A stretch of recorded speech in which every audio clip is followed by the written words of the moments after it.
Hello. Today we're going to dive into Sony's odd offshoot Spider-Man universe thing, whatever this is. Welcome to the HolmFront.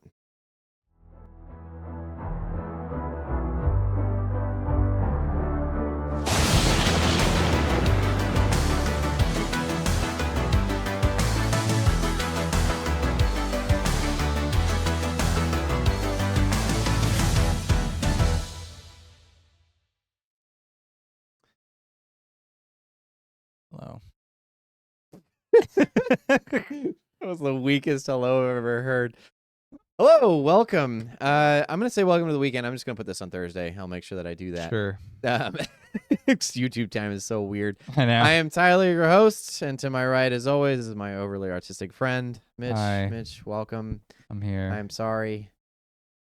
It's all right. I'll be okay. So we're doing another episode of Rotten Disparities on one of the worst movies we watched for this segment so far, easily. Definitely the worst movie of 2024, bar none. Dang. I don't think what was worse this year. No, that's a good point. So what did we watch? We saw Kraven the Hunter. And if you don't know, Kraven is, I guess he's a Spider-Man villain. Yeah. But he's the main character in this, and so it's sort of like trying to be like the Venom movie, Well, which was already god-awful. So I don't know why they use that as like this is what we should try to recapture. That'd be like if someone saw The Room, Tommy Wiseau's The Room, and was like, there's potential here. There's something we can do with this. So Sony apparently has a bunch of licenses. It owns Spider-Man for one, so there's that. But then it has a bunch of Spider-Man villains. So the Venom films are part of it. Madam Web was part of it. That's right. And then this one now. Was that this year too? Madam Web? Uh-huh. I think it was. Oh, I didn't see that one. Maybe I have to watch that now and compare. No. No. I heard some astoundingly awful things about that movie. I'm actually going to look up what the release year of Madam Web is. Yeah, you real quick. So Madam So yeah, so that's what it is. So he's supposed to be like an anti-hero. It's like it is 2024. It is? Whoa. Okay. Next episode, Madam Web. Nope. Following episode, dear God, comparing the two.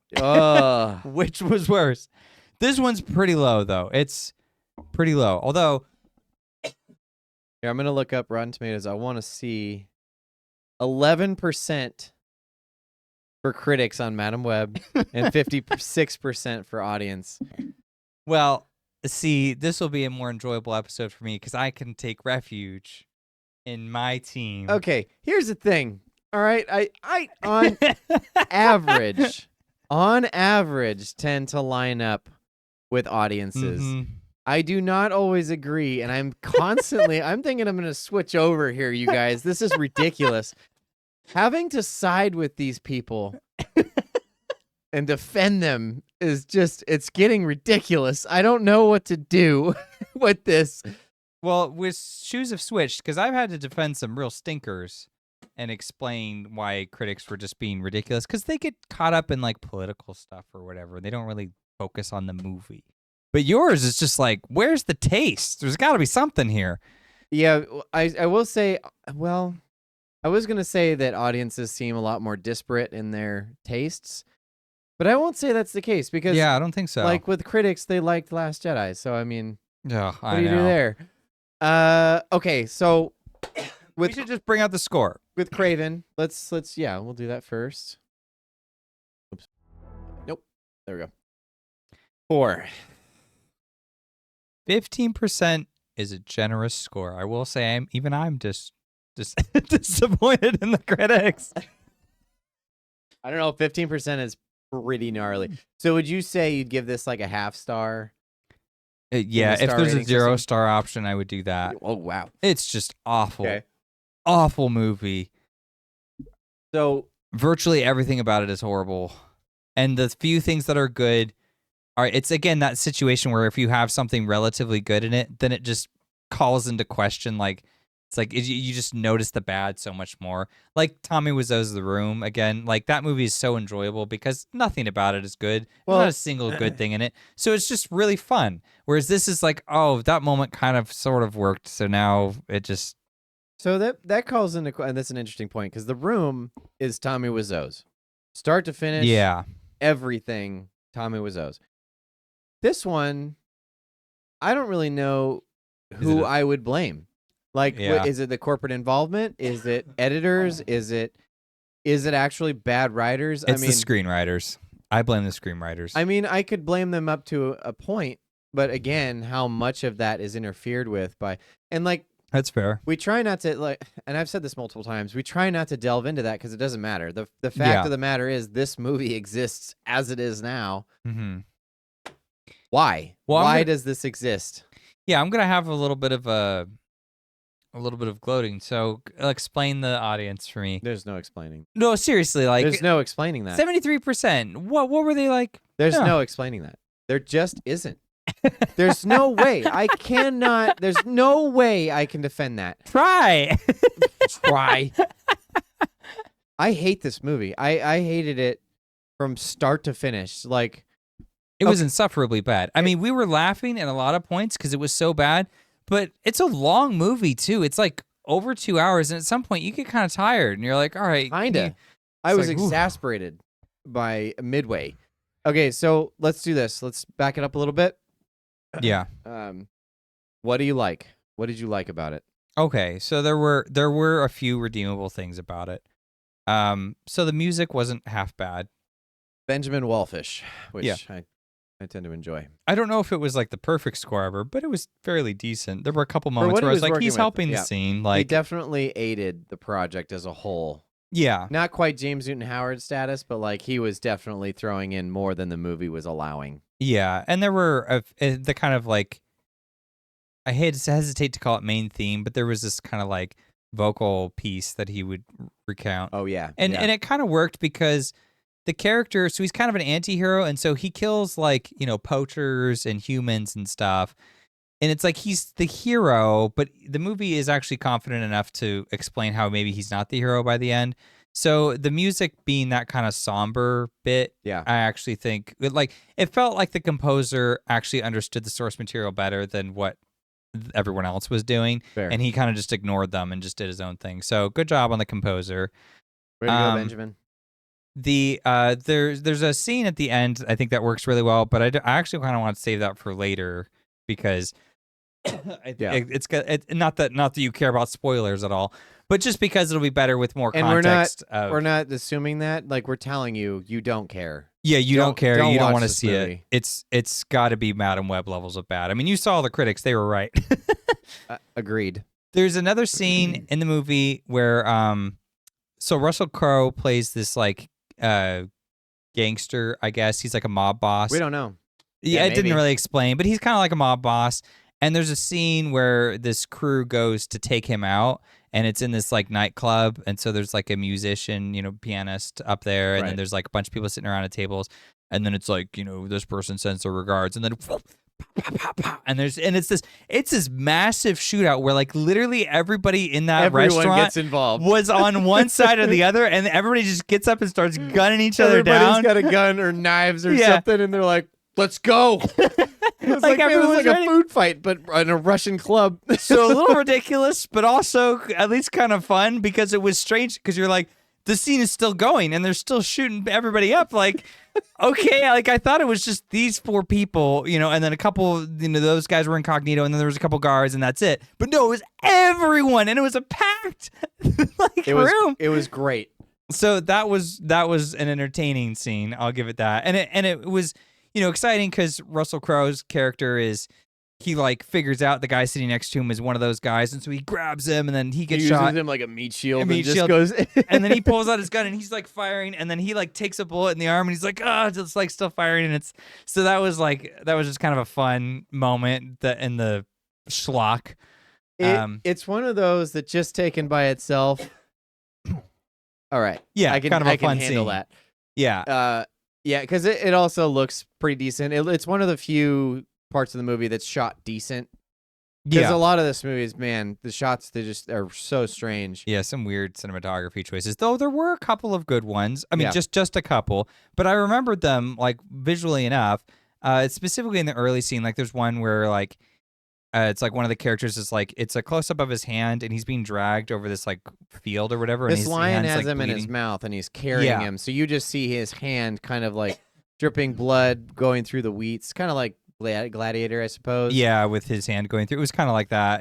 That was a nice shot. Yeah, it was good. And there's another one where like he attacks these poachers, and the fight kind of starts, and then it pulls way back, and you just see him kind of isolated, and we're really low, so we're looking through like the African weeds or whatever, and then he's just like wailing on this guy at the hill, and he's at the top of the hill, but you can't see what he's doing. You just know he's like beating someone to death or something. Yeah, and it's like evenly dispersed, like half and half, the top and the bottom, with like the ground and the sky. And with the music complimentary, I was like, this is actually a fairly compelling moment. Yeah. Why isn't there more of that? Right. Why is two shots out of this whole movie look good? Everything else looked terrible. Those are the ones that stood out enough to be memorable. Like, there's other parts that are kind of mundane, but like not bad or good. They're just kind of there. Those ones are like, these are the ones that are artistically pushing this movie forward. Like, it's giving it some character. Yeah, those were good. I remember those two. Did you have any good things? I mean, Russell Crowe, just because he's Russell Crowe. I mean, he's definitely phoning it in. Like, he is not trying for this role, but I think he also realizes that there's not much I can put into this. Yeah. He's also like able to just like, I don't think he could poorly act if he wanted to. No, he's able to carry a scene, and he's able to carry a bit of dialogue or a monologue with another character, which is not something anyone else in this movie could do. Which is the point, yeah, because he stands out because he's such a higher class actor than anybody else in this movie, which is weird because I thought that the main guy that plays Kraven, I've seen him in some stuff, and he's not like a bad actor. So I was like, what is going on? This either is the script, or like I couldn't possibly the director too, because the director is supposed to, because the actor doesn't know how they're coming across. This is the thing why some people, I think, and it's really important. Like, some people will get on like Hayden Christensen for some of his bad performance as Anakin Skywalker. Yeah. But the thing you have to understand is he's being directed by George Lucas, and Lucas wrote the script, so he just has to work with what he's got. So as an actor, you are trusting the director implicitly, because you don't usually get to rewatch the clips. I mean, nowadays you might be able to. But it depends on how involved, like, because they're not going to want the opinion of someone who's not very, like, if it's Russell Crowe on there, they'll probably allow him to watch his own scenes and to put his input. But if it's some newbie, they're not going to want their input. They're going to be like, no, you don't know what you're talking about. Go away. And some action actors like Tom Cruise and Keanu Reeves. I know Keanu Reeves is very particular about his action scenes, and he'll make everyone be like, that doesn't look right, and we'll do it again. But like, they have more authorial control. Most actors, it's like you give the performance and you're trusting that it's going to come together and make sense in the end, because you're interacting with like somebody in a green jumpsuit and a green background. You know what I mean? It's like you don't know how what's this going to look like at the end. Just know what they're aiming for. Like, imagine Andy Serkis like trying to portray Gollum in Lord of the Rings. You think every time he did a take, he was like, "Oh, that worked perfectly." He was probably scared to death. He was probably more like, I hope that works. Like, I hope you guys in CGI can make that work. Like, I'm just trying. I'm giving you stuff. I'm giving you material. You got to do something with it. But a director's job, part of it is to tell the actor, like, how they need to deliver it. Yeah. Like, okay, you need to be more comical, or, oh, you need to be more, like it's not, the sincerity isn't coming through. So, like, you need to really hunker down and make this more of a believable, like, hard-nosed scene or whatever. So, like, a good director can communicate clearly.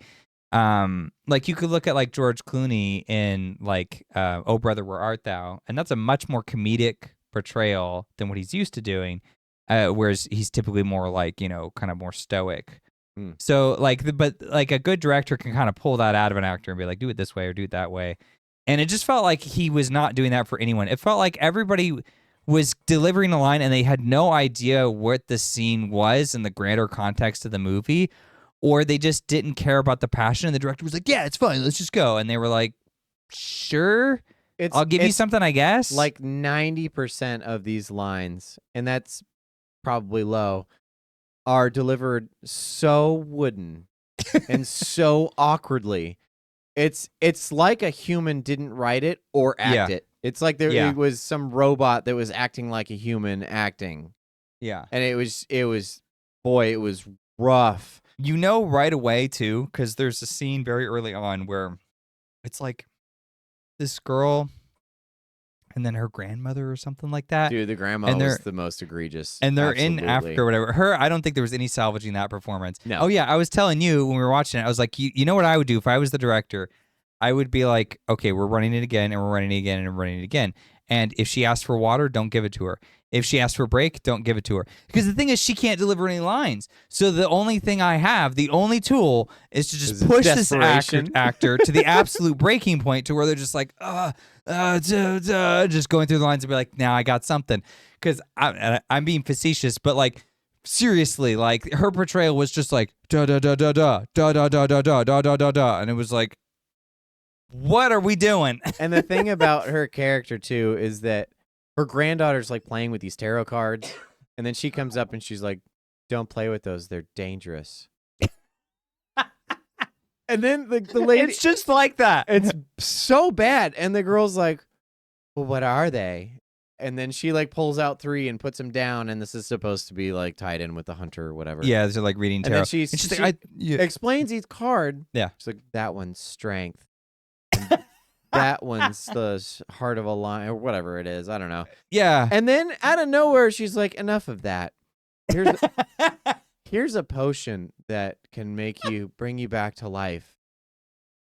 Anyway, like what she says. Come to dinner now. This little girl, yeah, it's like 12-year-old a potion. Yeah, this potion that's like they're just gonna cure some random person from the dead.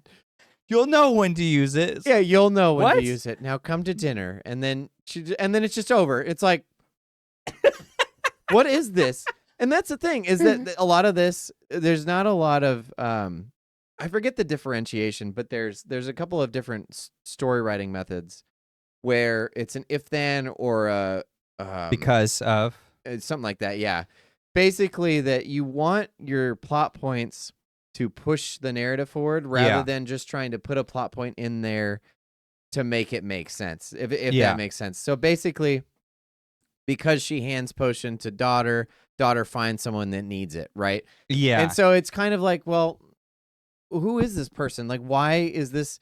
Why does she have this potion? Why is she giving it to her? Right. Why anything? You know, even tarot reading is not really that specific. Right. Like, if you look into it, a lot of it is just supposed to be like, oh, well, here's some like general themes, and then you make the sense of it as your life goes on. It's not like I read the tarot and that told me exactly that I should make this potion, give it to this person on this specific time. Right. So it's like, that's ridiculous. Like, that's just so much. It goes way beyond your suspension of disbelief. And so it feels really contrived, right? Because it is. It's it would be more compelling if the kid dies or the kid is near death and therefore they make a potion to prevent death. That would be more reasonable, like, because then that is less of a suspension of disbelief and more of like someone is compelled to go and do this rather than some random person getting a random potion that is going to randomly run into someone who randomly needs it. Right.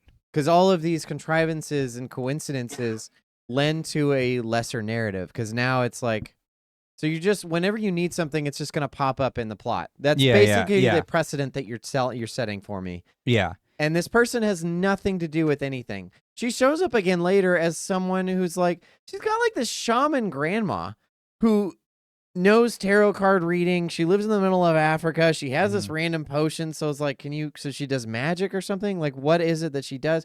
I don't know. She's just here. She just gave him that potion. But then when the time is right, this little granddaughter hands the potion to a boy that's dying, which ends up being Kraven. And then is like, all right, well, that's enough of Africa. I'm going to go to London and become a lawyer. It's like, what? Why?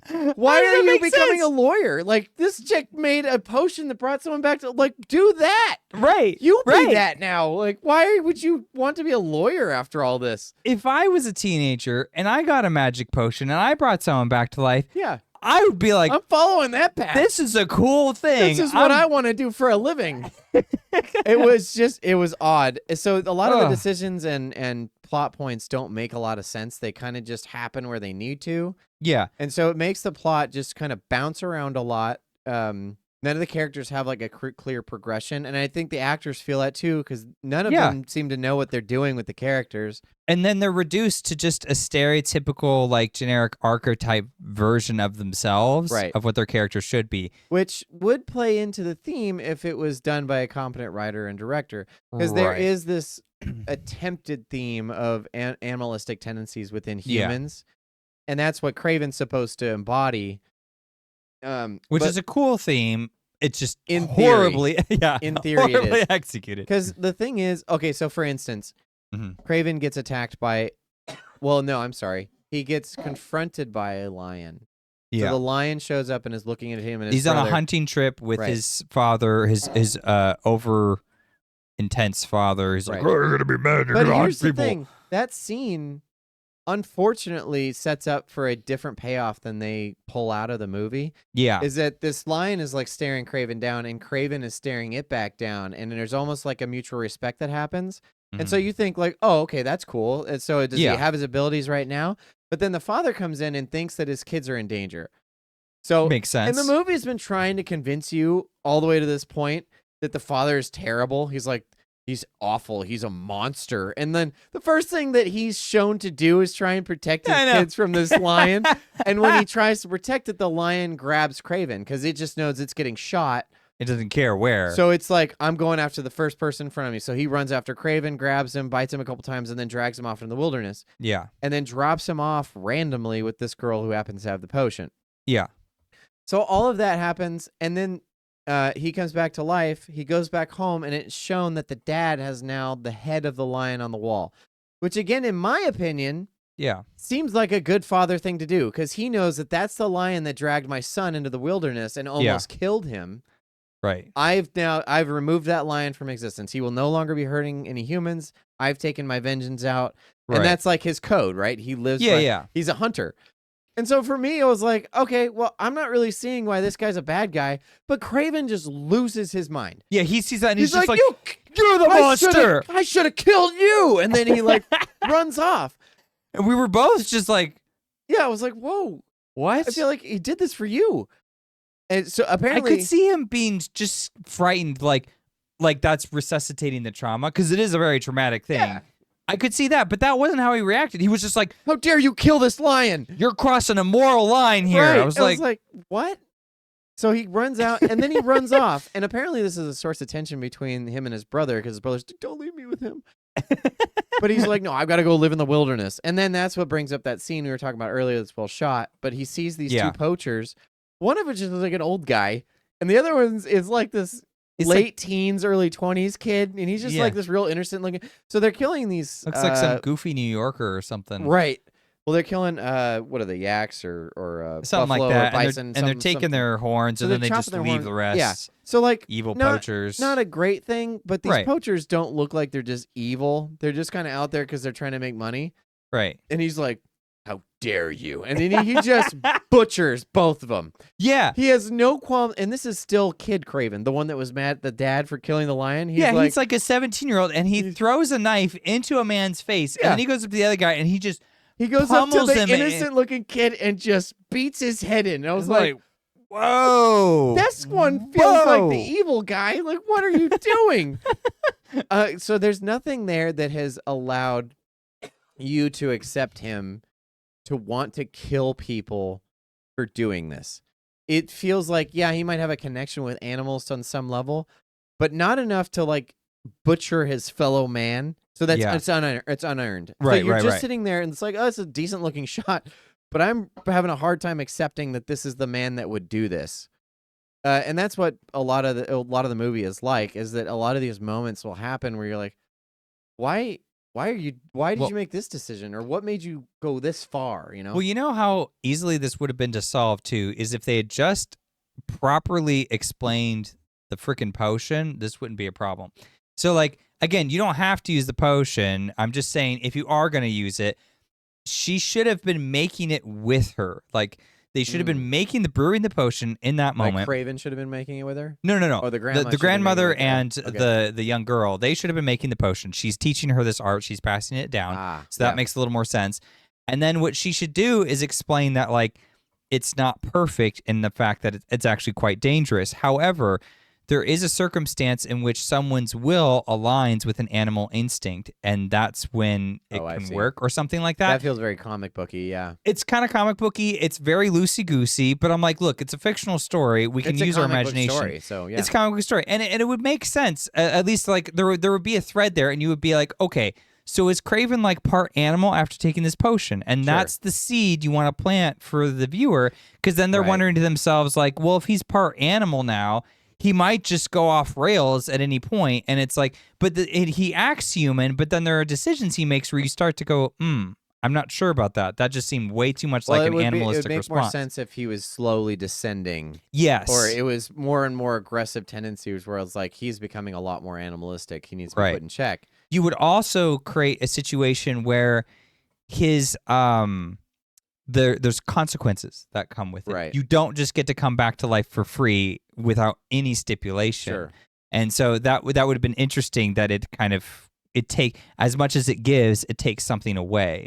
And then you have another source of tension, or a source of tension in this case. Any source of tension. Source of tension. Because, man. Yeah, but instead you get this character who has become this thing, and you're not understanding why at all throughout the whole movie.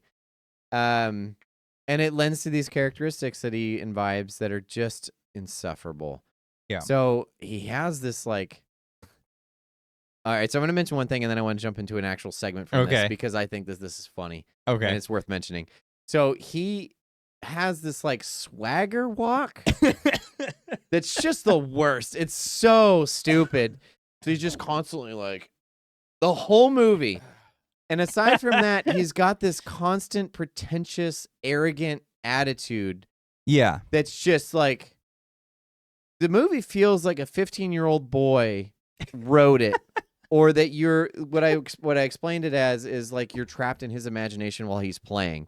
You know, like when their kids are just like, they get this sword or some Nerf gun or something, and they're just like playing make believe.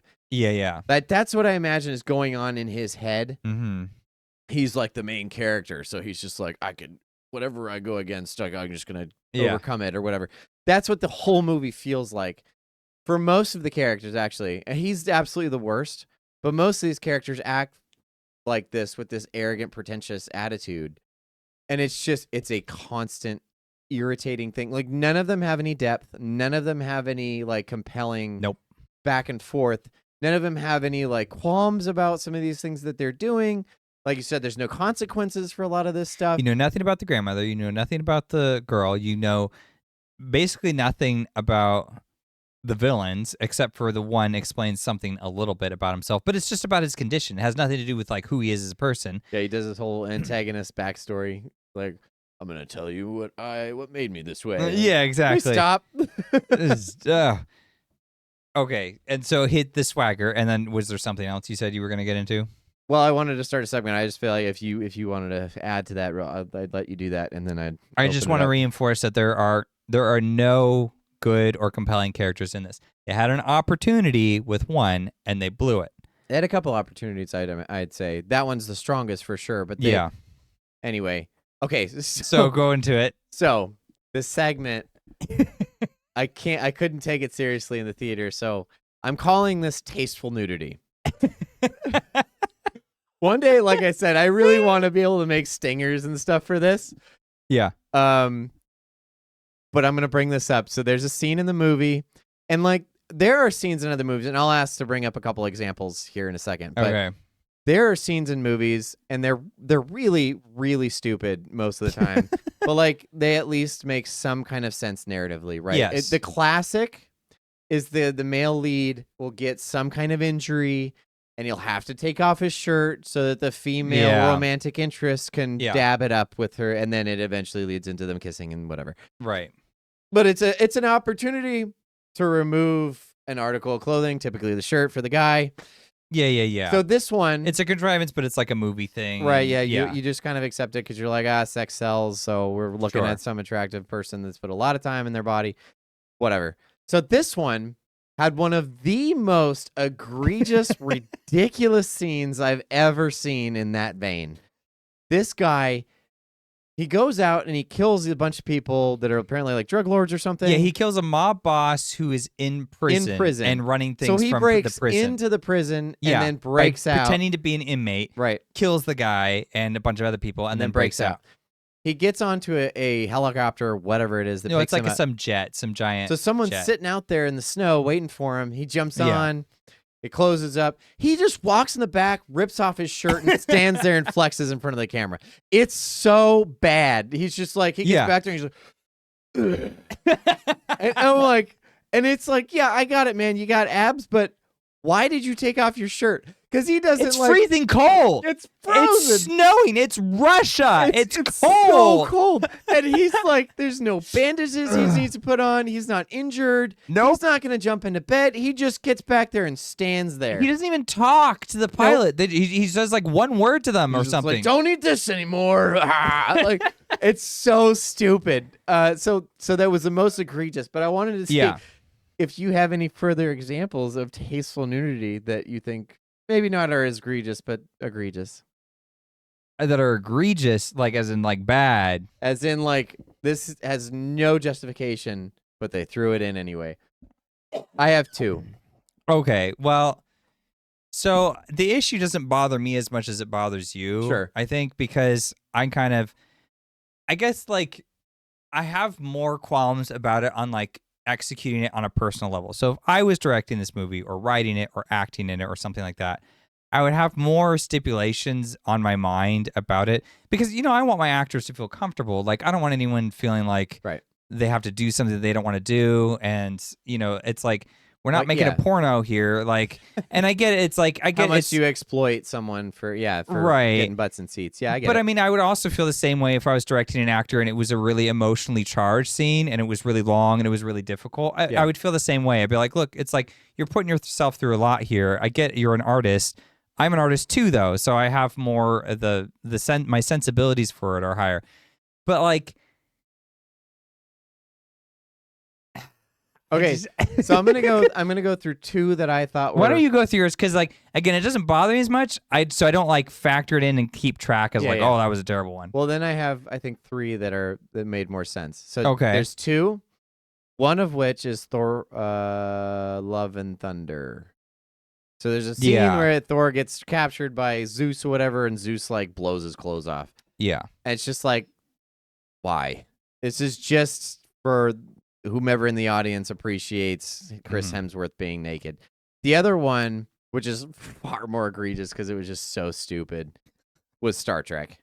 Oh yes, so that's in the the one I first remember. Star Trek done by J.J. Abrams, there's a blonde character. No, I'm sorry, it's the second one. It's Into Darkness. Oh, is it the second one? Yeah, okay. it's because when they're going to open up their torpedoes. So it's something like that, and they're like, we have to change. And they get in this little escape pod with just her and Kirk, and she's like, I have to change, turn around. It's like, why didn't you change before you got here? Yeah. Why didn't you change when he's like flying or something when he's preoccupied? Yeah. So he has to go stand in a corner while you get done, and then he of course turns around, and she just straight poses. Like it's not even like a hey, don't look. It's like she's standing there, turn around, like put your abs away. Like you're in a bra. I got it. Just hurry up. Yeah. It was so exploitative because it's strictly there for the sex appeal. Yeah. The three that I can think of that were good examples, depending on where you stand with all this stuff. Like I understand that there's some moral issues and whatever. So there was the Invasion of the Body Snatchers was one. That's one of my favorite ones. Right. In part because I like that you say favorite. That's well, like it's one of the best examples, even though it's arguably much more exploitative because you see like her whole, like she's just totally naked. She's stark naked in it. But the thing is this is after her character, I mean, spoilers for Invasion of the Body Snatchers, but this is after her 50 character years later dies and gets reborn from the pod thing. Yeah. And so it's her pod version of herself. So she's no longer human. Right, exactly. She is does not an have alien human thing. tendencies. Right, and that's the whole point about it, because the director has said, like, look, we don't have to shoot you naked. We could do it a different way. And she's like, no, it'll be better this way. And it's a lot more And- shocking to an audience. They're like Right. seeing that it's going to associate. Like, I understand that you're still there's like appealing to the human figure or Yeah. whatever. But the thing is that it's shocking because that's not a character that would have done that initially. So now Right. it's someone who's revealing themselves because these aliens don't understand human culture, and so it's a way of purveying that. So artistically, it makes sense. Yeah, Despite moral qualms with it. right, because there's a shot where she is walking through like a line of people, and they're all like working and doing stuff, and they're all dressed or whatever, but they're all the aliens. Yeah. They're the pod people. And so she walks through and then points like, oh, that's who we got to get next. And then they all flock to that. Right. So it's just this creepy, unnerving scene, and it's at the very end. So you're just like, ugh, because it's like, it's absolute confirmation that what's happening is horrible, because the whole thing of Body Snatchers is that they claim afterwards, this is better. It's better this way. Right. You should do it too. And they keep saying that narrative over and over, and they're gaslighting But what you. you're seeing is telling you something Right. different. Right. And when you see that contrast, you're like, she's totally lost all of her humanity and all Yeah. of her dignity. Yeah. So no, I don't want to be a part of this. This is freaky, right? And so that's a really potent example. Yeah. The other one actually that I'm thinking of now that I think is handled fairly well is in Schindler's List, and that one is It's been a while since I've seen that one. yeah, it's a shot where, I mean, it's really horrible, but they're like basically they take because it's Nazi Germany is the premise of the film. So they have the Jews go and like they shower them or something like that, and then they're walking out and they're passing out like clothes for them to wear, and they have to just take it and like go to wherever they're supposed to go or something like that. But it's just this like really horrible like inhumanity type of thing. Yeah. And it's showing like the historical context of what's going on. So that was another example where I was like, okay, yes, this makes sense. And like, again, I think it's fair to take either side to say like it's exploitative because it's still a film and these are real people. I think it's fair to say like it's for artistic purposes or historical purposes, and so it's valid. At the end of the day, it does get the point across because that is something Yeah. that actually happened, and they're trying to depict that as accurately as possible. Right. So again, whatever moral qualms come about with that, like There's a is justification accomplishing is what we're something. pointing Yeah. out. And that justification matters. This one didn't have that. It did not. He got on and was just flexing as hard as he could in order for the camera to be like, look at this man. Look at that. The last one that I'll bring up before we move on, Okay. because outside of the This two, is a fun segment. it is a fun segment, and we've mentioned this before on the show, and I guess I'll say the other one since we've mentioned this one, but it was Sixth Sense, because the guy in the Yeah. the beginning, he strips down to his underwear, Mhm. and it was just to show you that this guy had issues. It was a mental thing, yeah. and it wasn't like A we're- burglar or something it wasn't like someone that. just getting in and getting out. It was like we are in danger, and it portrayed that expertly. Yeah. Like you feel the tension when you see him. Yeah. You're like, this is something's very wrong. This is bad. That's another example where the actor, it was his suggestion also his even, because they suggestion. weren't, that wasn't even planned for it to be that way. Right. And he said, I think I should do it naked. And he's not totally naked. He's in some underwear, but like he's mostly naked. And like, again, I think it It's added just to get so that much. message across. Right. He did a lot of work to like get into the mode for his character. Yeah. Because he knew how much pressure was it. He's like, this is the opening scene. I could literally sabotage this whole movie if what I do here is not convincing, because it's going to set the tone for everything else. Yep. And so, yeah, that was another instance where I think there was a very good, compelling reason to shoot it in the way that they did. So, yeah. The last one that I'll mention, and this is as far as I got, so I'll leave the rest up to you. But it was a movie called Blonde, and it's about Marilyn Monroe. In the beginning scene, they're showing how mentally disturbed her mother was. Yeah. So they're in like an apartment building. There's a bunch of yelling and such, and then she kicks Marilyn out. And this really awful, like nasty. It's really, really gnarly. So she Yeah. kicks little Norma Jean out to go to stay with her neighbors, and the neighbors turn and look, and the mom's standing in the doorway, stark naked, Mm-hmm. and just staring at her kind of blankly, and then shuts the door.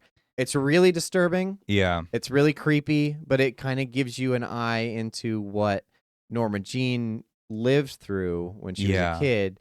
Like I said, I didn't watch the rest of the movie. It wasn't for me. Yeah. But it was. Again, it was one of those very effective methods of explaining without having to say anything what the situation was that led to the series of events that the film then portrays later on. Yeah. But it was a storytelling method. So again, whether or not you find it exploitative, like whether or not you have moral issues with it, they are they're storytelling methods that are used effectively. Yeah. Again, which Kraven does not use at all. Well, it's not for story purposes. It's not. It's strictly like, we are not confident in our movie, so we're going to try and get butts in seats by showing off this man's body. And it was just, I don't know, it feels gross. Well, I mean, because the motivation is the same for, like, you know, it's any the same kind of for pornography. Pornographic material. Same idea, because it's just there for, you know, the appeal of the human body, which we're all susceptible to because you're humans. So yeah, there's nothing wrong with being attracted to the human body. It's just the way they portray it. This was just a funny one because it was so obvious. Blatant. Like, even I caught it. Usually I'm like, oh, whatever. Or like the Thor one was like clearly a joke that they set up so that they could do some Marvel humor. This was just out of frick nowhere. You watch the scene, and then he goes in there, and I'm like, why is he taking his shirt off? It's freezing cold. I need it off, okay? And it was, and then the camera's all like zooming in, and he's like, dude. It was just weird. Unbelievably stupid. It's kind of like the George Clooney Batman. Oh, with the bat nipples? The bat nipples. When it was kind of like that. Yeah, and it's like, what are we doing? Why did we need this? Okay. Do you expect him not to have nipples? He's a monster? He's human, okay? He's got nipples. It's like, sure. All right, so we'll move on. I mean, he's human, so I assume he has kidneys, but I didn't need a shot of his kidneys to know that he had them. Like, I know that he does. The suit's got to portray the real human form, all right? It's just, yeah. All right, so moving on. Okay, yeah. Okay, so let's stay on Kraven, though, as a character, because he is, without question, if we ever do an episode on, you know, the top 10 most obnoxious girl boss characters, Kraven the Hunter is on the list. He's number one. He does every girl boss thing that you've ever seen, and it's so infuriating. And like, it's just hilarious because, like, he's a guy, right? But it's like, but everything that they give to girl bosses, typically, like, if they were to make a stereotype for girl bosses, he fits all of them. He's like, every single I'm one. Gonna hit each point, baby, throughout the whole movie. It's the arrogant, cocky attitude, the lack of development. The total disregard for human life. Yeah, total disregard. He's just like gonna kicking butt wherever he goes, and like, even with no reason sometimes. It's like, why did you beat this guy up? Why did you do that? And he's like, because I could, and he deserved it probably. And then he just like moves on, and and there's no character development. There's one scene that almost looks like he comes to some kind of conclusion. Which one was that? It's when he has the discussion with his brother at the end. Oh, the one almost compelling.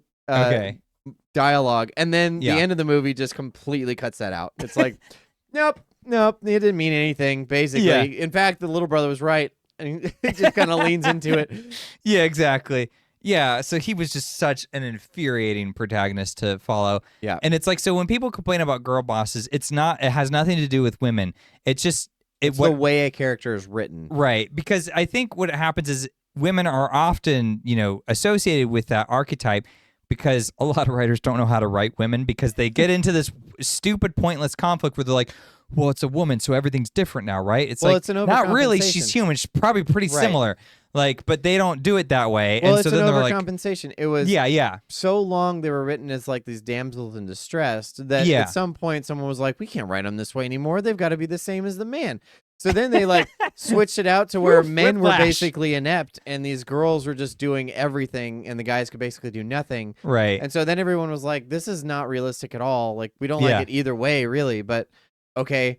So then it became this stereotype over the last, like, I don't even know, 10, 15 years. Yeah. Because you would have some people that were competent enough, like, for instance, Ridley Scott when he did Alien. Yeah.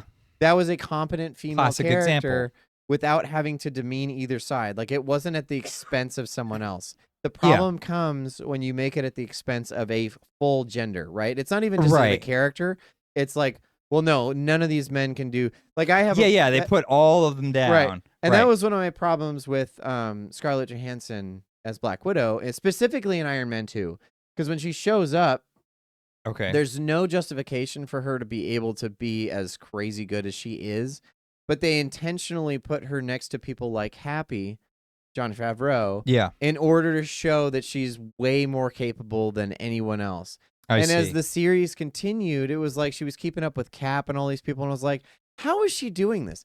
He's like a superhuman. Right. Why is she able to do this? And it Well- kept trying to prove to me that it was like, well, she's a woman. She can do just as much as the men. It's like, no, she should have a justification that's just as believable as Cap's. And they Right, later right. gave that to her, but it took a while.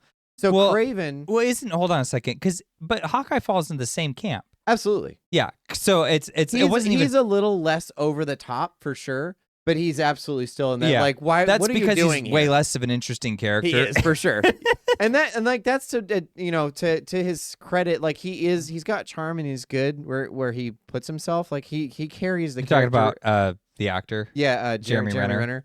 Yeah. And Scarlett Johansson does a really good job with her characters too. But it feels like the writers are really trying to overcompensate, Contrive with the her character, situation for push her further along than they ever did with Hawkeye. Hawkeye just kind of gets pushed to the side more often than I not. see what you're saying. Yeah. Anyway. Because they're like, whatever. I mean, yeah, they're justification because I feel like they do get justifications at some point for like why they Scarlett have. Johansson eventually gets her own movie where then they finally explain that she does have some of the serum. It's like, why didn't they just do that? Exactly. Because You you didn't give me could that totally answer. buy it then. Right. You're Now like, you okay, can. I got it. Like Right. you have to work within universe. And when they didn't explain that in Avengers, I was like, what's going on? I Yeah. guess a lot of people were comic book fans and they knew this about her Maybe. anyway, so it didn't bother them. But for me, I just felt like it was. So I was with Well, you. I was explain like, it. I don't understand how Right. these two characters are keeping up with the freaking Hulk. Like, Right. and like I get Tony Stark doesn't have any powers, but he's got this suit. Right. Like, I mean, He's got a justification. if they had his suit, they would be doing the same thing. So that's the whole idea. But So then when you get Yeah. to Kraven, again, it's not explained enough how and where he got his powers or why well, it's the magic connected. potion. Right, but you don't explain like how he's animalistic now or where he gets like Yeah. it's just kind of they just kind of throw whatever in there that they need for the Well, plot. it mixed with the lion blood. Is that what it? Oh, that's 'Cause there's, like, a That's bit of right. lion It blood. gets in his wound or something. That's right. I forgot about that stupid thing. It's just like I Um, mean, it's like I guess it's there, kind of, but like Yeah. But again, so his girl boss thing is that he just kind of leaves at one point. He gets mad at his dad for taking Yeah. vengeance on this lion. He goes out in the wilderness. He butchers two people with very little justification. and Like no I remorse. understand if he's upset about it, but yeah, and then no remorse. That's the other thing is Yeah. that there's no consequence for what he's done. Yeah, and I get he's upset about the poachers, but I was like, enough to kill people? Like you're a Right. 17-year-old kid. I'm You're having not a gonna hard get time. sick over that, or like nightmares, or have Right. ghosts following you around. Like it was weird that just was not resolved. But then he goes through the rest of the film that way too.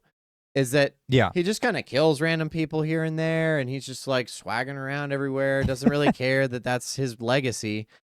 And I will say, so I'll bring up the last conversation now because I Okay. think it fits in this conversation. Is that it almost seemed like the film became self-aware for just an instant, just an instant. Yeah. So he finds out that his dad is like behind this whole thing. He's like the big bad guy or whatever. And then his brother, who is made out to be this weak character that the father Yeah. hates. It's a Denethor situation where he's like Yeah. Kraven is like Boromir, and then the younger brother Dimitri is like Faramir. Or actually more like Pippin.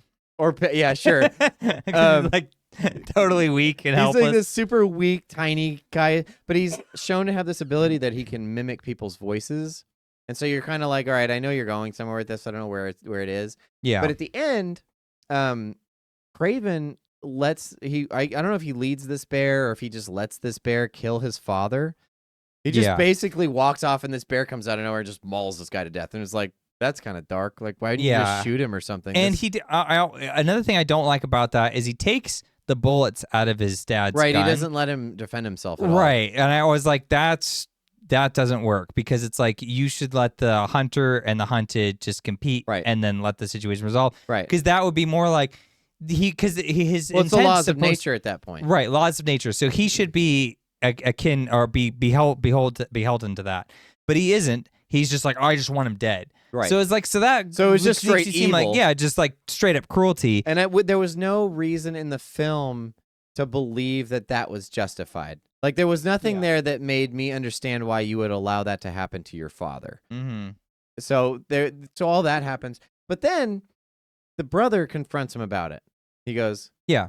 So how did father die? It was Because a hold hunting on. accident, was it? Well, let me back up a little bit because it is important to note that when Kraven gets his powers and he's like young, he's just like, oh, I got to get out of here. And the brother's like, don't go. And then the younger brother, Dimitri, he just stays with his dad this whole time. And he's a weakling and his dad just protects him. And, he sort of makes his peace with that. And it seems like he's kind of like stunted growth kind of thing because Sure. he just won't actually like go out and experience his life. But then, when this conflict comes back and he's like defending his father, it makes sense, but also he has newfound powers at this point. And so he's kind of shifting a little bit. The problem is it doesn't work on an emotional level. And the reason why it doesn't work on an emotional level is that there's the villain, which we'll have to do a whole other thing on him in a moment. But the villain is like gonna die. He's like, I'm bleeding out or whatever. And Dimitri is in that situation and he pulls a gun on him because this is his kidnapper. This is a guy who's like traumatized him or whatever, and he's gonna kill him. And then Kraven doesn't let him. That was a mistake. You needed to let Dimitri just straight up not cock the gun, just shoot him. Because if he shoots him, that begins his arc of transformation. He'll actually take a consequence for killing somebody. And then when he confronts his brother and he's like, how did dad die again? Hunting accident was it, what you said? And then he says like something akin to the effect of, he's like, you're not better. You're just like everybody else. You just won a hunting trophy. And it was like, that's a good line. You could do something with that. Well, the contrast that would have existed there is that Dimitri was being hunted down. He had his finger cut off, and then he was basically having his life threatened by the rhino. And so him doing it would have been an act of like, I don't know, justice essentially. Yeah. Almost in the law of nature kind of way, because it's like now it's come around and bit him back. Yeah.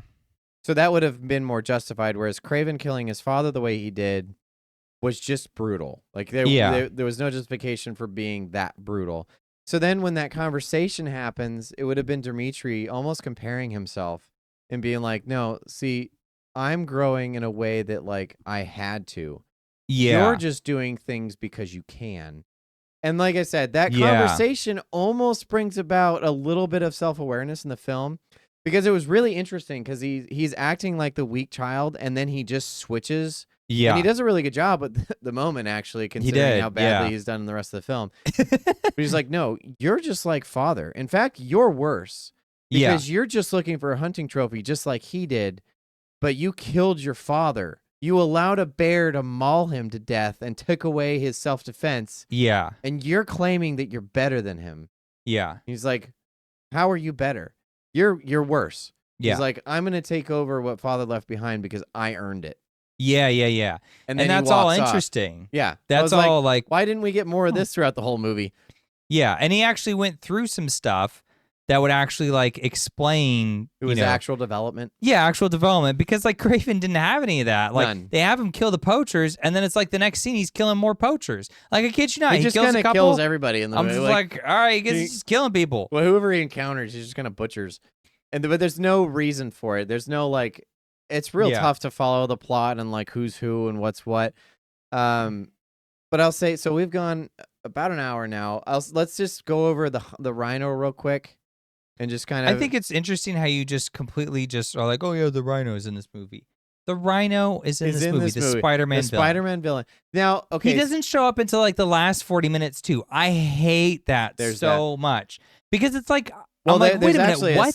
There's a second villain too. I don't know his name, but he was insufferable. So he was so annoying. Let's go over those two, and then I'll kind of leave it there because the thing with these films, and I have not liked any of the, like, I hated Venom, and I tried watching the second one, and I was like, this one's even worse. And you have Woody Harrelson. How are you making this worse with Woody Harrelson? And then I didn't even bother to see Madam Web. So, and this is apparently in the same like weird universe thing. It's the crap first. Call it that. But obviously they have rights to a lot of Spider-Man material, and so they were like, well, why don't we tie a couple of these together? And the weird thing is, in the beginning, they tried tying it into the MCU somehow. Okay. From both ends. Yeah. So the one is that Michael Keaton shows up as the Vulture in the Venom universe. I think it was in the Venom. movie. The One- Vulture, the Michael Keaton Vulture, as in Venom. It was I think it was Venom. So So it had to have been the second one. He's definitely not in the first one because it's Carnage, isn't it? Carnage is in the second one. The first one is the gray one, whatever that is.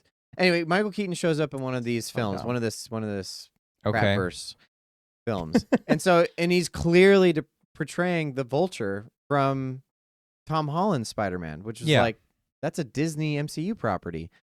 So like they're clearly trying, and then Venom, whatever I forget his name, Tom something, Tom Hardy. Hardy.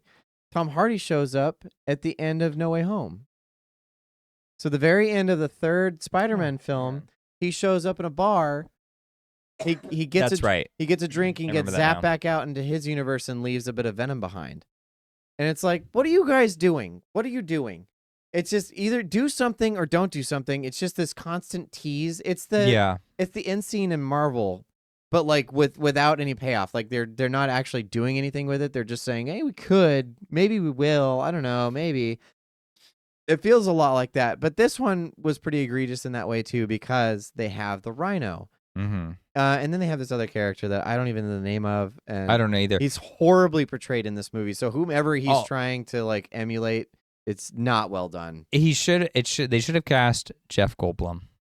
That would have been a lot more entertaining for this character. Because he kind of slightly looked like Jeff Goldblum, but he did not have an ounce of the charisma that Jeff Goldblum has. So he was just like, he would just be like leaning out against like the wall. Super edgelord. Yeah. With some kind of and he just goes like capabilities or something. He says something and then like time slows down and then he goes 1, 2. Yeah, he gets in their head and then, somehow like, and then like shoots them or something and they anyway, can't move. It was so obnoxious he's and irritating. Barely worth mentioning. I'm not even going to get any further into him because he has zero reason to be in this movie. You could remove him and nothing would change. Yeah. He has a scene where he fights Kraven and it's completely undermined by the fact that Kraven fights Rhino right after. So my I don't know, my assumption is that maybe they didn't have enough of a budget to keep Rhino in for the whole third act, the final act of the film.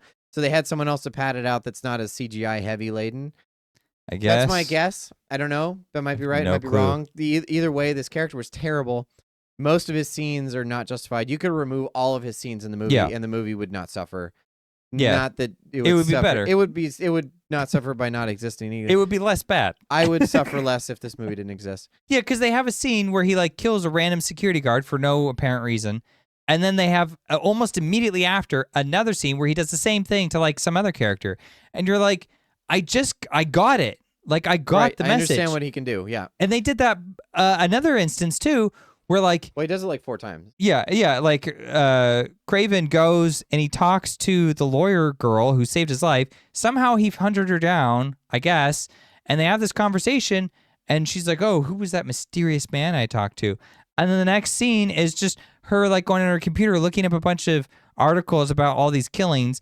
And then the very next scene is her talking to him again. I was like, why didn't you just have her doing research so she's familiar with what's going on and then talk to him? Because you clearly weren't done with them talking. Right. Because you left the scene just to go straight back to it. And that's so infuriating. It's like... Well, that's a direction issue because...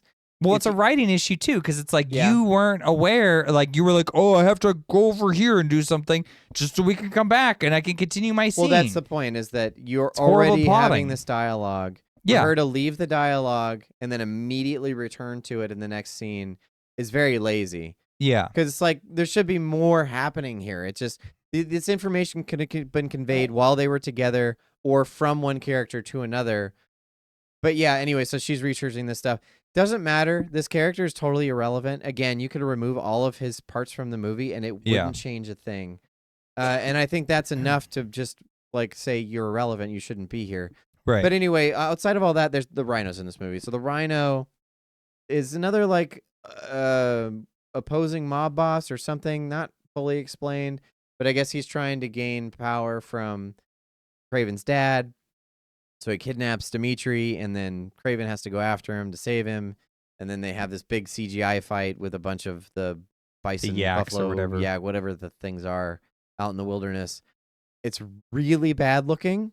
Yeah, the CG is really awful. And the only thing that would have justified it that whole scene happening is if they allowed Dimitri to shoot Rhino or to kill Rhino and then allow for his arc, because then it was almost interesting because of that. But again, they failed on that level because they didn't realize what the impact that consequence would have lent to. Yeah. They didn't use it. They didn't utilize it. So it just kind of exists for no reason. Rhino's in this movie. Yeah, but he's in this movie in the most ridiculous fashion, and he's already a pretty ridiculous villain, and they just like cranked that dial as high as they could. So for most of the movie, he's a guy in like slacks and a white button-up and a backpack. He looks like he's about to go running or something, like he's wearing a camelback. Yeah, it's so weird. You're like, this is stupid. Like, what is with the backpack? And then you find out that he has some weird medical condition that transforms him into a rhinoceros person. If he's not being constantly injected by something. It would have been more interesting if the backpack contained the substance that turned him into the rhino, but I guess that would have been too Bane-like, so maybe that's why they didn't do that. Yeah, But again, it reminded me of Bane, because I was like, oh, so as soon as he wants to go fight or whatever, he's just like... Yeah. It was strange. If I'm remembering correctly, too, they didn't even follow their own rules, because there's a scene where he's got these thugs around, and he's like, which one of you is going to be my partner? And they pull a total Joker when he pulls out the pool cues and he's like, yeah, we're gonna have tryouts. Yeah, it's basically like that. So he's trying to get them to turn on each other, and they kind of catch on, and then they shoot him, and then he's like, ugh, and then he gets up, and then he plugs in his serum to his backpack or whatever. Well, he unplugs it. He unplugs it first. They shoot him, and then he gets up and pulls it open, and they can see his skin's all changed, so he's part rhino now. And so he pulls all the bullets off, and then he plugs it back in so that the rhino hide goes away. Oh, okay, that's what he was. Let me show you my rhino-ness. Yes. Want to see a magic trick? Want to see a magic? I'm changing. It was like the Hulk wannabe kind of a thing. Like, it was bad, but he could choose ridiculous. when to change, and then when he changes fully, then he looked worse. Boy, he looks rough. He's like, and he's in pants. He's in those stupid slacks still. They're like cut off for shorts. We got to cover the important areas. We can't be exposing that. I know. Kraven, take your shirt off. Leave your pants on, for I know. I know. And the thing is he said that he was in excruciating pain if he transforms into the rhino thing, and he had this doctor develop the serum to like help him stay like human. And he really didn't seem like he was in that much pain. No, he's just like kicking butt when he's in it. and like beating up, Kraven. You're like, yeah, it didn't. He's not like like hyperventilating, like like he's in pain, but he was also trying to get this thing accomplished. No, he was just like, how did he get this condition? What happened to you to turn you into a freaking rhino? Fell into a vat of acid. Oh, natural, of course. Oh wait, no, that's someone else. Yeah, exactly. Yeah, he's not like the lizard. In fact, they should have got the animators from the Amazing Spider-Man films. It would have looked better. Yeah, that looks good. I mean, say what you want about those movies, but the aesthetics are the on point. CGI is great. Yeah, the visuals are awesome in those movies. Yeah, I mean, so it was just like, so here's the thing. You introduce him so late in the game, you don't know, and like you introduce him like midway through the movie, but you don't realize he's Rhino until like literally like 30 minutes before it ends. So you're like, wait, so now he's Rhino? You mean that character, that like loser B the dummy Spider-Man villain? Rhino? Yeah, it's like, and I guess you got to roll with it now. It's different when you establish them early on. Like Spider-Man movies are usually pretty good at this. Yeah, they want you to know. Ones, yes. Well, pretty much all of them. They introduce very early on that, hey, here's the villain. This is who he's going to be facing. And in the trailers, they talk it up. And this one didn't really talk up Rhino. So let me put it this way. If you went to see a Spider-Man adjacent movie and you didn't know... the Spider-Man adjacent verse, that's what we're going to call this. Yeah, exactly. And you didn't know that a character like, say, I don't know, Venom was going to be in it, you'd be like, cool, Venom is now in this movie. But when you go to the same movie and you don't know that Rhino's in it, different reaction. Like, Rhino's in this? Yeah, because which is exactly what we did. We're like, what? It was like, I was like, now we're doing Rhino out of nowhere, and you're just like, don't harp up on that point. You put him in the movie. Yeah. Like, you made it him the remember- central piece out of nowhere. He's an animal, so it is the one that Kraven. It would make more sense if Yeah. he was just like running rampant on the plains of Africa and Kraven was hunting him down. That would That's actually been cool. Yeah, it's like kind of a stupid idea, but at least it would have made sense a lot more Yeah. than this. It would have been still dumb, but you could actually have had more fun. Sure. I guess that's more what I mean. You could make it like a Jekyll and Hyde type of thing. Yeah, Jekyll and Hyde would be good. And then like the stalking and the tracking and like, I mean, honestly, you could play it up kind of like an anime where they're just like, he's on to me. And then it would at least be fun. Right. And you have could some like, kind of characteristics. Yeah. right. And then they'd be trying to one up each other. But no, it's not into that. Yeah, like a cat and mouse would have been interesting, especially for a hunter type movie. Yeah, and Cat it and could have Mouse would be introduced fun. you to the rhino. Because then they Yeah. just kill him, and you're like, so was that not the rhino? Or are we just like, well, we'll just get rid of him. Who cares? Whatever. It's a systemic problem with the movie in that the payoffs are too frequent, they're Right. too soon, and there's zero emotional investment. Yep. And I think that I don't have anything else to say about the movie. I'm kind of tired of this I have thing. two other things to say. Okay, go for it. One is that the movie has just awful, cringy dialogue ad nauseum. It doesn't stop. It's like every line is just something phoned in from another movie, or like It's like- very wooden. It feels like an AI wrote this. It's It not was e- just yeah. a bunch of platitudes that they're like, all right, well, it doesn't fit, but we got to. It's in the script. You got to say it. yeah, it's in the script, so you have to say Gotta it. say it. No one was watching it going, that didn't really sound right. Let's try another take. Try something different. No one asked that. They were like, say the line. Say it. Say that's what the script says. Say what the script says. And It's a it's a bunch of just really stereotypical lines. Like, you're gonna want to come see this. Like, it's stuff like that. Yeah. But in every scene of dialogue, it's lines like that, and it's like, oh, do you think she bought it? Of course she bought it. yeah, she trusts me. Ugh.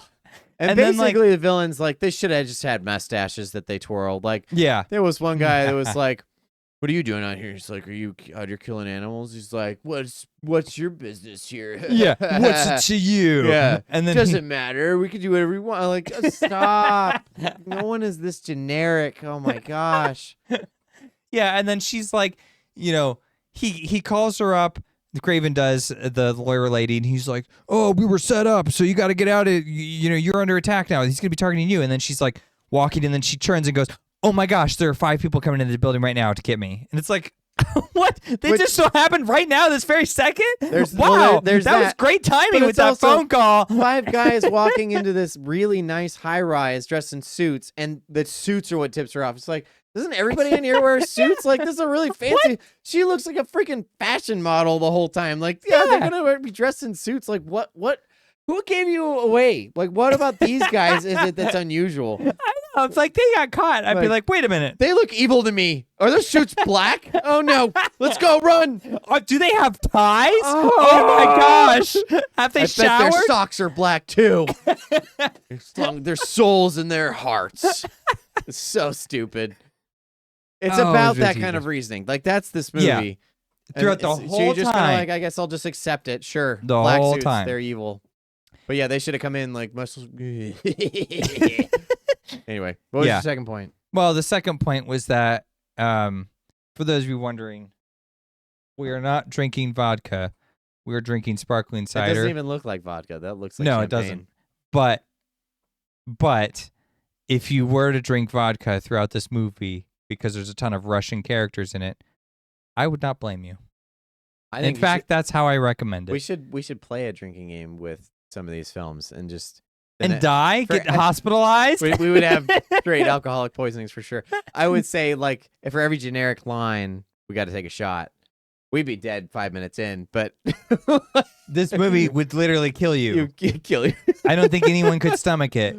Now with vodka, you'd need something like really Jeez. watered down if you're gonna play that game. Well, that was the other thing too. Dimitri, like, he takes like one drink and then he's wasted. I was like, he's Russian. What is this? They played up his weak side. He's like, just far ugh. too much. He's like, I really love you, bro. And no, he doesn't even act drunk very well. It's just, yeah. Oh yeah, that part was hilarious. So like he Kraven's gone to visit Dimitri, and then Dimitri gets drunk, and they're after they're having dinner, and so he gets him to his bed, and I then, forgive you for leaving me, bro. yeah, forgive you leave me, bro.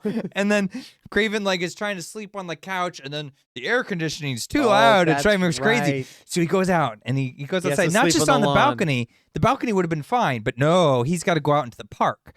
So he goes out into the park, and then he just sleeps on the grass. And then he gets up, he goes back to the building in the morning, and Dimitri's gone. He's been kidnapped. And then he's like, later on, he's like, oh, it was my fault. I should have couldn't been sleep. there. I should have been there. I shouldn't have gone And out you're to the like, park, but I couldn't what? sleep. Why? What? Who cares? He didn't die. It wasn't that like you let him run off on his own. He's sleeping in his bedroom. Like, what are you talking? I should have been there. Well, you don't live there all the time anyway. You live in the wilderness. Like, what? It was weird. Just the regret he felt. It was like, What they they were were- dead. I think what they were trying to do was allude to the fact that he was like, oh, I had abandoned my brother from before at the beginning of the movie. Right? Maybe. But like he Yeah, why didn't say now? that. He should have said something like, I was never there for him. If you said something like that, right. That would make then sense. it's like, okay, you are seeing this as just an indicative of the larger problem about how you've never been there to back up Sure. your brother. But But that's he- not what he said. He's specifically talking about how should he have been left there and went out that to the night. park to go to sleep because he was tired. It's like, you're allowed to sleep. I mean, what if you were in Africa when this happened? Right. Like, this is ridiculous. Then what? Would you say the same thing? I should have been there. Shouldn't have been living in Africa when he got kidnapped. It's just so stupid. It's like the entire believability, whatever you had, whatever faith you had in the movie, just plummets. And you're like, okay. And then it just keeps going. And it does more of those over and over and over. So would you recommend this as like just a fun time No, to just laugh at the movie? I mean, I couldn't. Because, like, I get entertainment out of watching something like The Room, which is so bad that there's nothing. Yeah. This one, it's trying to take itself so seriously that it's just, I don't know, it's too much. And, like, the pretentious attitude that everybody's got is really off-putting, too. it is. I might recommend it with vodka. Yeah, if you're drunk, for sure. But to start drunk, don't wait to get drunk from the movie. Like, start that way. Pre-game hard, and then you might be okay. But you'll fall asleep halfway through the movie, and then it's better anyway. That's true. You should close us out with your favorite part in the movie, My favorite part? which happened to be the very last shot of the movie. Okay. How do I explain this? So I've I already can help you. I've already expressed my distaste for this tasteful nudity, we'll call it. Yeah. But on multiple different levels, this last scene, so it fakes you out like 4 times. You're like, oh my gosh, it's not over. So Yeah. it's already irritating that it's not over. But the brother's like, father left you a gift. And it's like, what do you mean left him a gift? Did father know that he was going to die? Because no, he didn't know he was going to die. So how would he leave a gift? So he goes home to his father's home, which is not his home. Again, it's like none of this made any sense. But then he opens up this chest and he has a vest. It's just a vest. He's like, Well, it's supposed to be the Kraven look. yeah, kind of. whatever. So he's like, I need to wear this without my shirt on. So he puts just the vest on with his pants, and he finds this. For some reason, there's like this throne in this room. Right next to a And mirror. I'm gonna try and do this the best Yeah, I do it. can. So he You goes, can. and he's alone. He sits in this chair alone with no one in the house, flexing his abs as hard as he can in the mirror. And that's how the movie ends. It's like, oh my gosh. This is not earned. Just like, Yeah, just insult like, to just jumping injury. in Let's there, just. like, ridiculous. Anyway, that has been Kraven. This has been a Rotten Asparagus episode. We need to watch some good stuff soon, but this is This is rough. getting rough. This is hurting. Anyway, thank you for joining. Have a good night.